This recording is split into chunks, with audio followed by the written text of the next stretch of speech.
Kunin mo na ang pork belly na nilagay mo sa malaking bowl. Ilang kilo yan? Half kilo lang siguro ito na pinakat ng ganyan size. Kunin mo na ang toyo. So maglagay tayo ng 1/4 na toyo. Ibuhos sa ating pork belly. So bale, teka, sobra yan. 1/3 lang. Kunin mo na ang paminta. Gadgara na napakaraming paminta ang baboy na yan. Hanggang siya'y sipunin at mahatsing. At kung sino man na may mga pakiramdam na medyo paminta dyan, umami na. Normal lang yan. Kunin mo ang kutsara at ito'y halu-haluin. Paniguraduhin nahahalo lahat ng mga rikadong inilagay natin diyan. Susunod, wag mong kakamayin dahil hindi maganda sa mata ng mga nanonood. At ito'y ibababad natin ng mga 2 buwan.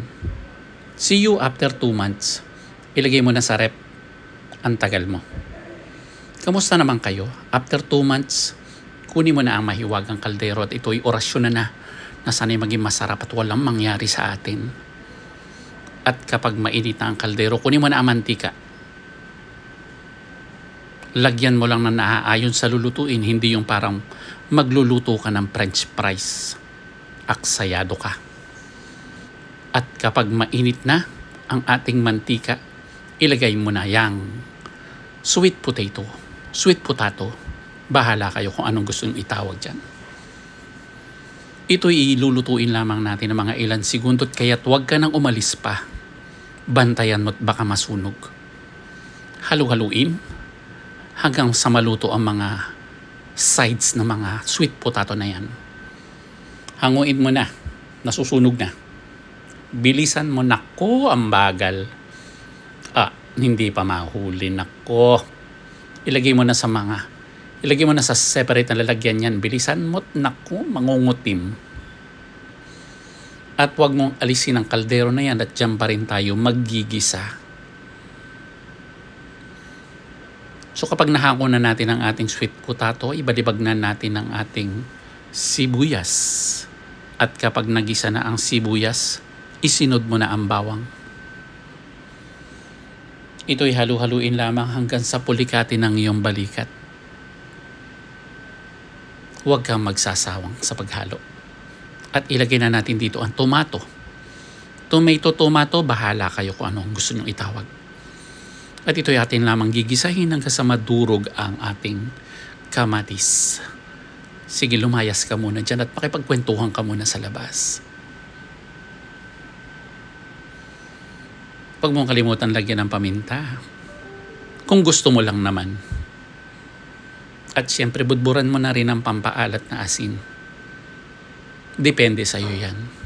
Huwag mo naman damihan. Haluin muli ang ating ginigisa.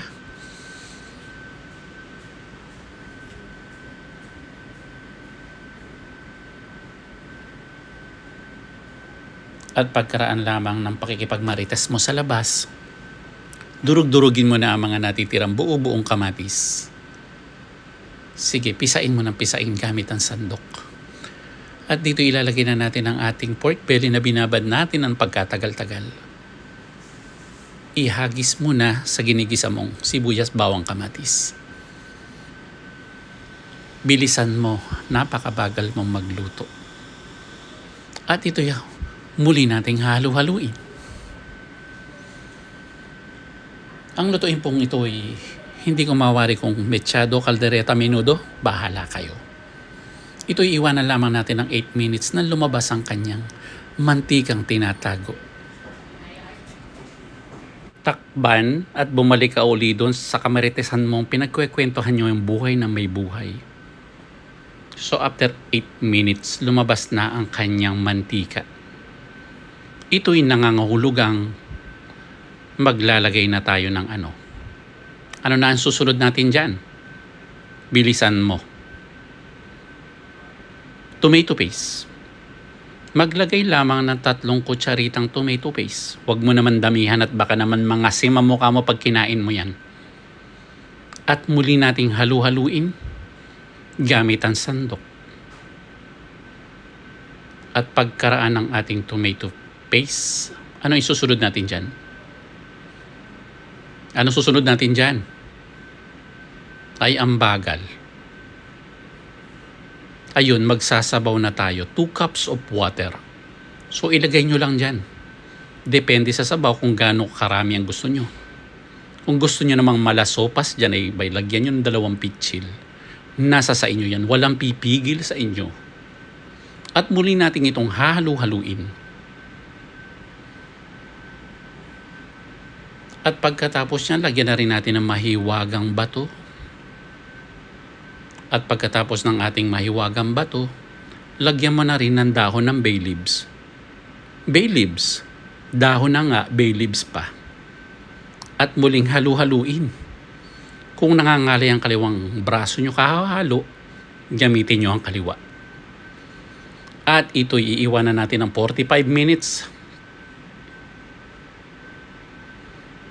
So makaraan ng 45 minutes, ganito na ang magiging itsura ng ating niluluto. So saglit na lamang nalutuin ito.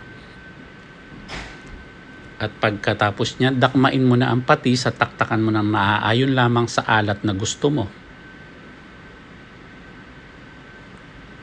Pagkatapos ng ating patis, magnakaw ng keso ng kasama natin sa bahay kung meron. Occasional lang to. Occasional? Seasonal? Ano ba tawag dun? O optional. Pinag-aaral kasi kung saan pumupunta. Optional lang yan. Pero syempre, mas masarap kung may keso. O ibalik mo na yung kesong ninakaw mo at baka mahuli pa tayo. So pagkatapos ng ating keso, ano naman ang isusunod mong ilagay dyan? Haluin mo muna. Pagkaraan lamang nating mahalo ang keso, dito'y maglalagay na tayo ng, sabihin mo sa akin kung ano ilalagay mo. Ang bagal. Ilagay na natin ang carrots. I mean ang ating sweet potato. Nagkamali po kasi ako ng dampot sa supermarket. Kahugis kasi ng patatas. Kaya pag uwi ko sa bahay, bakit kulay carrots? Pero okay na rin yan. Sweet lang yan. At dito maglalagay rin ako ng kapirasong butter. Alam nyo ba kung para saan ang butter na yan? Huwag nyo kong tanungin at hindi ko rin alam. So hantayin lamang matunaw ang butter at ito'y maluluto na. At dito ibubudburan mo rin ng 2 kutsaritang asukal para naman magsanib ang asim at tamis ng iyong niluluto.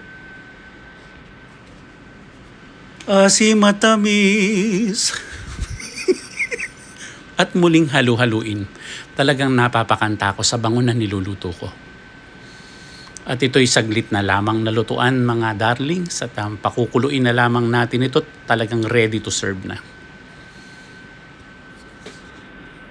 Sana'y nasundan nyo ang ating mga step by step na lutuin. Napakadali lamang nito, kahit 2 years old kayang lutuin ito. At ayan mga darling, natapos na rin ang ating mga hinagpi sa buhay. Kung inyong mamarapatin at kung inyong titignan, talagang napakasarap ng lutuin na ito. Lalo-lalo na sa bagong saing na kanin o lalo na sa dahon ng kaning nakabalot sa saging. Pwede rin sa piyestahan to. Ito ang kadalasan dahilan kung bakit nababarangay ang inyong lingkod dahil talagang maharot po ang inyong lingkod sa ulam o sa handa. Kaya't kada baryong dinadayo natin talagang bumabagsak tayo sa barangay hall.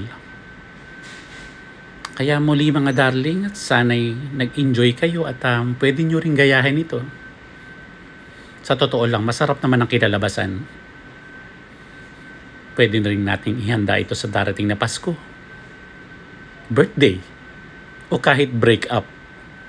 Ibuhos nyo sa mga ex nyo na magtanda. Hindi yung alis ng walang paalam. Masyadong paasa. Bye-bye. Love you all.